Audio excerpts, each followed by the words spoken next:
Hey guys, welcome back. Kamina the Koach here. I was trying to get the laptop to work, but I'm not hugely technically inclined, and my computer says, the computer camera says no. So we're back on the phone again. Please forgive me. So I want to talk about something today, and I'm going to try not to be long-winded. It's very difficult because it's something that's very near and dear to me. I'm going to talk about a topic today that a lot of people don't know anything about.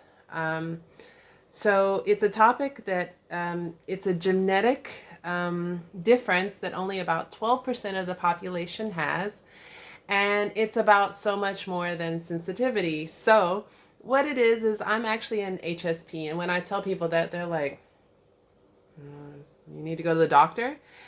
So HSP is actually an acronym for highly sensitive person, and like I said, about 10 to 12 of the population has this genetic difference.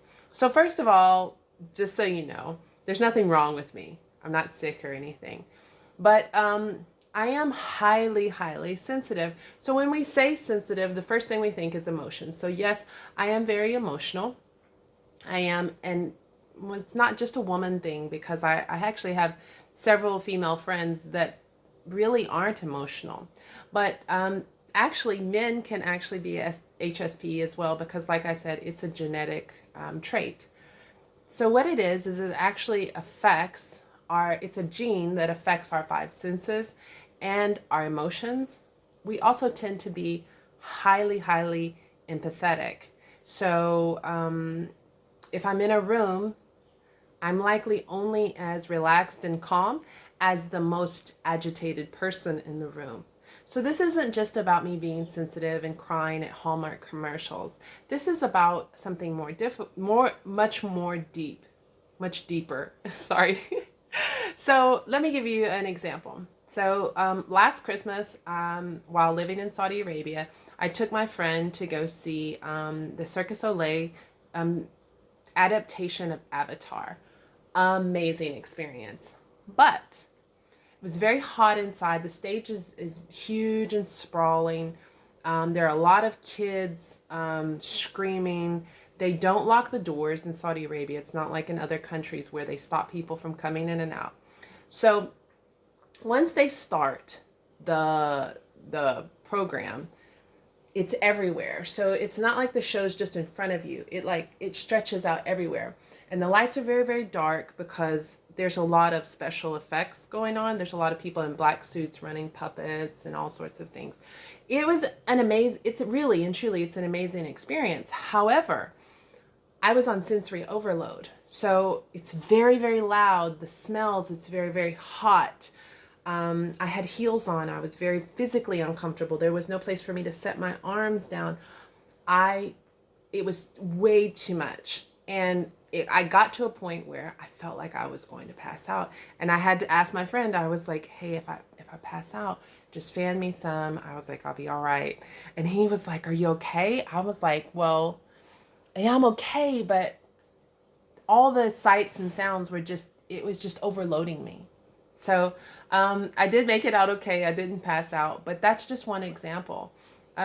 Highly sensitive people are sensitive to all kinds of things.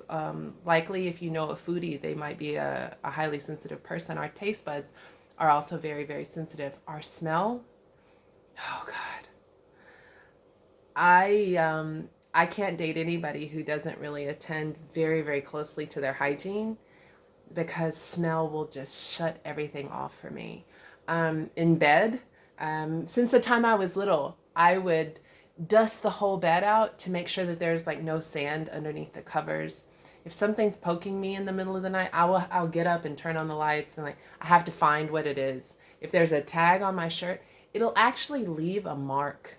If it's rubbing on my skin, it'll actually leave a mark on my skin. That's how sensitive I am. So just trust me on this. I am genuinely a highly sensitive person in every sense of the word. So why am I talking to you about this? So here's the thing, especially to you men out there. If you care about the people around you. Care to really, really get to know them and what's going on with them. So if you know a highly sensitive person, there's a test you can take online. If you know a highly sensitive person, telling that person to grow a set. Don't be so sensitive. Come on, toughen up.